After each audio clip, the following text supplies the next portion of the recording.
Medina তোমায়, ও Medina তোমায় ভুলতে কি করে ভুলি তোমায়, বলো না বলো না। যাকে সৃষ্টি না করিলে আমার রব্বানা কিছুই সৃষ্টি করতেন না। বলি ও মদিনা তোমায়,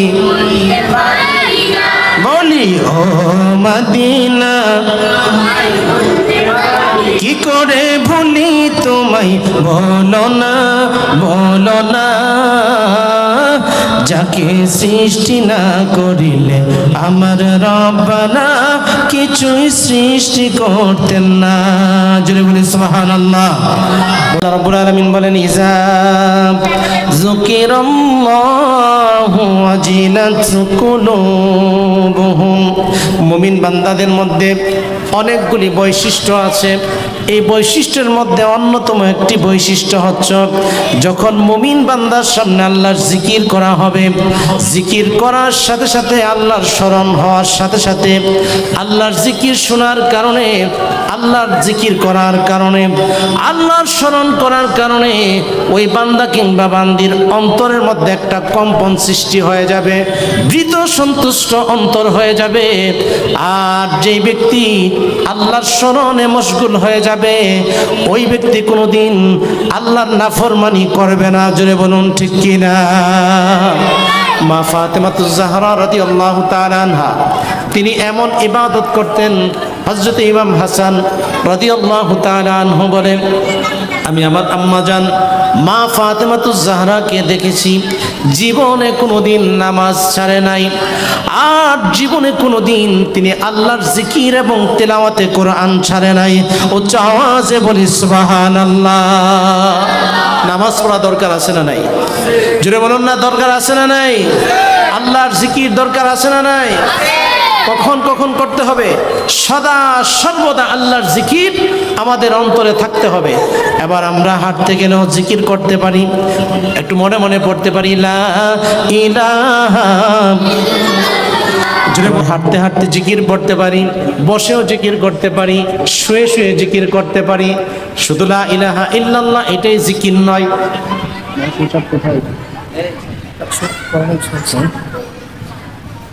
আমরা দাঁড়িয়ে জিকির করতে পারি, শুধু লা ইলাহা ইল্লাল্লাহ জিকির করলাম, এখানে এই জিকির শেষ নয়। জিকির বিভিন্ন প্রকারের আছে। আমরা যে নামাজ পড়তেছি এই নামাজের মধ্যে আল্লাহর স্মরণ আছে না নাই? এটাও একটা আল্লাহর জিকির। জুড়ে বলি সুবহানাল্লাহ। এই জন্য সদা সর্বদা জিকির দিয়ে আমাদের কলবকে, মুর্দা কলবকে জিন্দা করে দিতে হবে। কেননা আল্লাহ রাব্বুল আলামিন বলেন আলা বিযিকরিল্লাহি তাতমাইন্নুল কুলুব। তাছাড়া আল্লাহ পাক রব্বুল আলামিন এই জিকিরের মাধ্যমে কালটাকে এত পরিশুদ্ধ করে। আমার ভাইয়েরা, বন্ধুরা, বাবারা, মানুষ যখন একটা গুনাহ করে, গুনাহ করার সঙ্গে সঙ্গে কালবের মধ্যে একটা কালো দাগ পড়ে যায়। আমি একটা সাদা কাপড় পরিধান করেছি, অনেকে সাদা কাপড় পরছেন। এই সাদা কাপড়ের মধ্যে যদি একটা কালো দাগ পড়ে, এই জায়গাটা কালো হয়ে গেল। এখানে যদি আরো 10-20টা কালো দাগ পড়ে অনেকটা জায়গা নিয়ে কালো হয়ে যাবে। কথা বলুন ঠিক কিনা? পড়তে পড়তে দেখা গেল অনেকটা জায়গা অন্ধকারাচ্ছন্ন হয়ে যায়। তখন ঠিক তেমনিভাবে মানুষ যখন একটা গুনাহ করে, গুনাহ করার সঙ্গে সঙ্গে কালবের মধ্যে একটা কালো দাগ পড়ে যায়। আরেকটা গুনাহ করে, গুনাহ করার সাথে সাথে কালবের মধ্যে কালো দাগ পড়ে যায়। আরেকটা গুনাহ করে কালবের মধ্যে কালো দাগ পড়ে যায়। আরেকটা গুনাহ করে, এইরকম করতে করতে সাদা স্বচ্ছ পরিষ্কার কালটা অন্ধকারাচ্ছন্ন হয়ে যায়। আর এই কালকে পরিষ্কার করার যন্ত্র হচ্ছে, কালকে পরিষ্কার করার মল মন্ত্র হচ্ছে, যন্ত্র হচ্ছে, ট্যাবলেট হচ্ছে, মেডিসিন হচ্ছে আমার আল্লাহ রাব্বুল আলামিনের জিকির। জুড়ে বলি সুবহানাল্লাহ।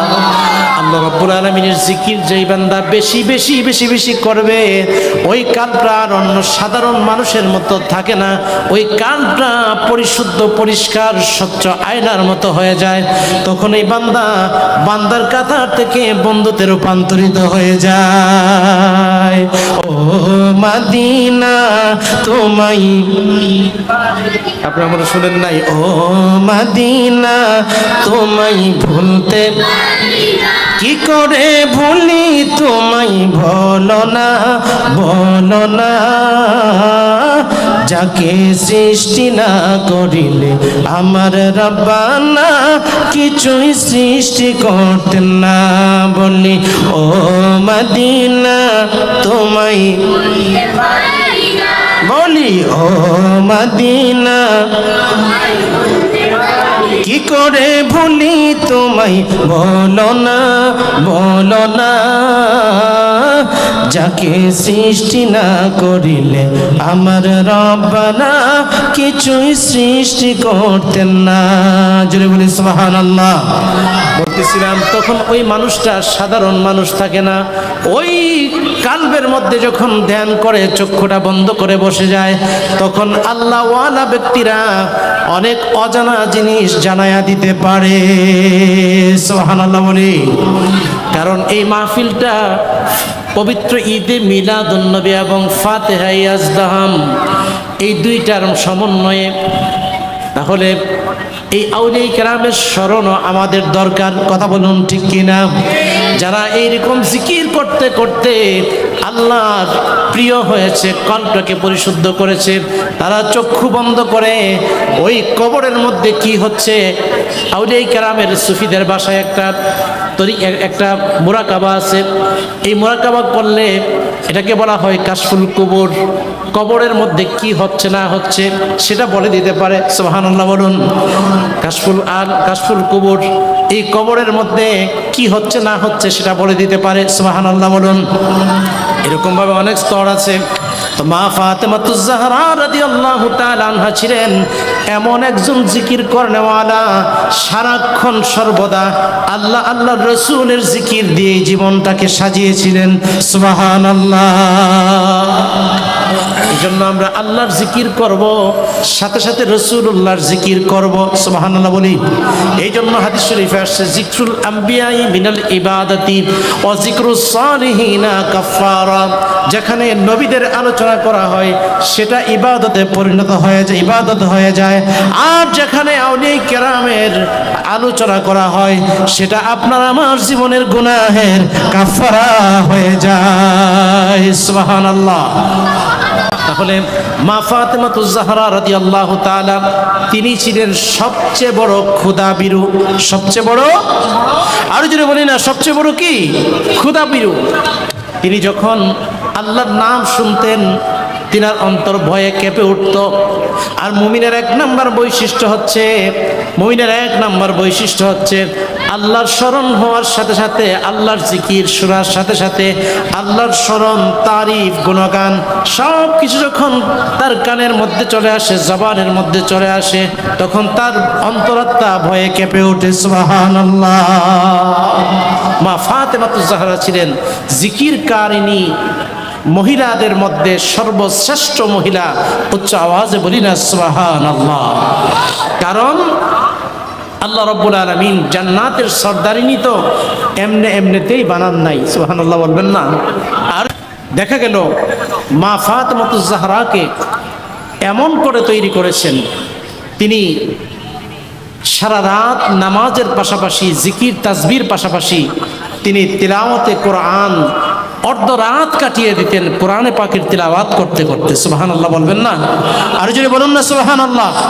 ইমাম হাসান রাদিয়াল্লাহু তাআলা আনহু তিনি বলেন যে আম্মাজান দেখতাম মাঝে মধ্যে তিনি সারা রাত অতিবাহিত করতেন ইবাদতের মধ্য দিয়ে, আর রাতের অর্ধ রাত কাটিয়ে দিতেন শুধুমাত্র আল্লাহর কোরআন, আল্লাহ পাকের কোরআন তেলাওয়াত করতে করতে। সুবহানাল্লাহ বলবেন না? মা ফাতেমাতুজ জাহরার তেলাওয়াতটা কেমন হবে?